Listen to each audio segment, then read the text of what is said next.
À la fin des années 1970, Jeffrey Epstein n'est pas encore un nom connu du grand public.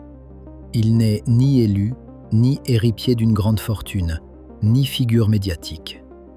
Pourtant, en l'espace de 3 décennies, il va fréquenter des chefs d'entreprise, des scientifiques renommés, des responsables politiques et des membres de familles influentes.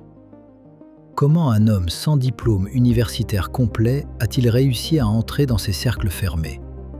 Comment a-t-il construit un réseau d'influence aussi large? Et surtout, que sait-on réellement de cette ascension? Jeffrey Epstein naît en 1953 à Brooklyn, New York. Il grandit dans un milieu modeste.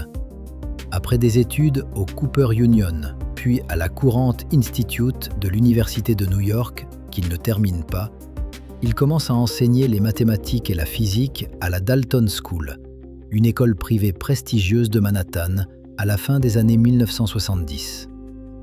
C'est un premier point clé. Dalton accueille les enfants de familles très aisées et influentes. C'est là qu'Epstein commence à évoluer dans un environnement social différent de celui dont il est issu. Au début des années 1980, il quitte l'enseignement et entre dans la banque d'investissement Bear Stearns. Il y travaille dans la division arbitrage et produits dérivés. En 1981, il quitte l'entreprise. En 1982, il fonde sa propre société de conseil financier, G. Epstein et compagnie. Selon plusieurs enquêtes de presse, son entreprise affirme travailler uniquement pour des clients disposant d'un patrimoine supérieur à 1 milliard de dollars. Les détails précis de ses activités financières restent flous, mais un nom ressort régulièrement. Leslie Wexner, fondateur de L Brands, maison mère de Victoria's Secret. À partir du milieu des années 1980, Wexner devient l'un de ses principaux clients. Des documents judiciaires ont montré qu'Epstein a reçu d'importants pouvoirs sur certaines décisions financières liées à Wexner. En 1991, il obtient même un pouvoir de procuration étendu sur ses finances. C'est également Wexner qui lui transfère une résidence à Manhattan, située au 9 East 71 Street, devenue plus tard l'une des propriétés les plus connues d'Epstein. Cette relation marque un tournant. Elle lui donne une crédibilité dans le monde des grandes fortunes américaines. Dans les années 1990 et 2000, Epstein développe une image de mécène intellectuel. Il finance des recherches scientifiques et établit des liens avec des chercheurs et des universités. Des scientifiques de renom, dont certains lauréats de prix prestigieux, ont participé à des conférences ou événements financés par lui. Ces interactions sont documentées dans des emails et archives rendus publics.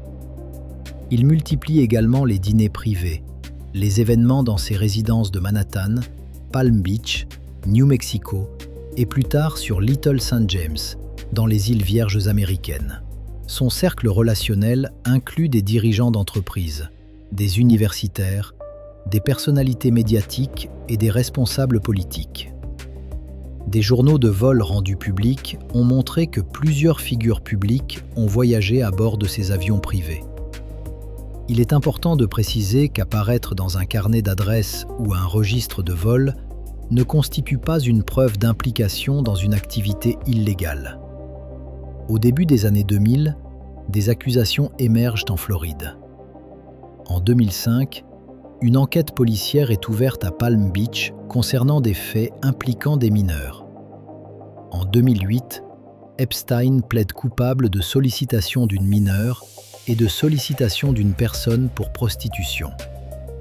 Il conclut un accord avec le bureau du procureur fédéral de Floride du Sud.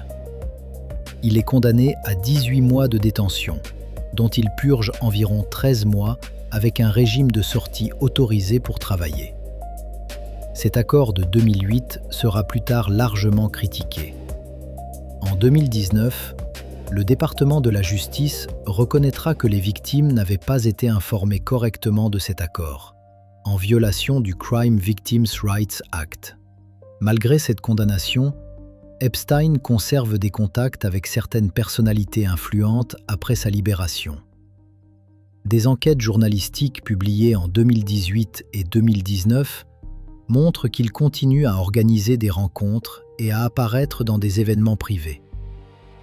En juillet 2019, il est arrêté à l'aéroport de Teterboro, dans le New Jersey, et inculpé à New York pour trafic sexuel de mineurs. L'acte d'accusation mentionne des faits présumés entre 2002 et 2005. Il plaide non coupable. Le 10 août 2019, il est retrouvé mort dans sa cellule au Metropolitan Correctional Center de Manhattan.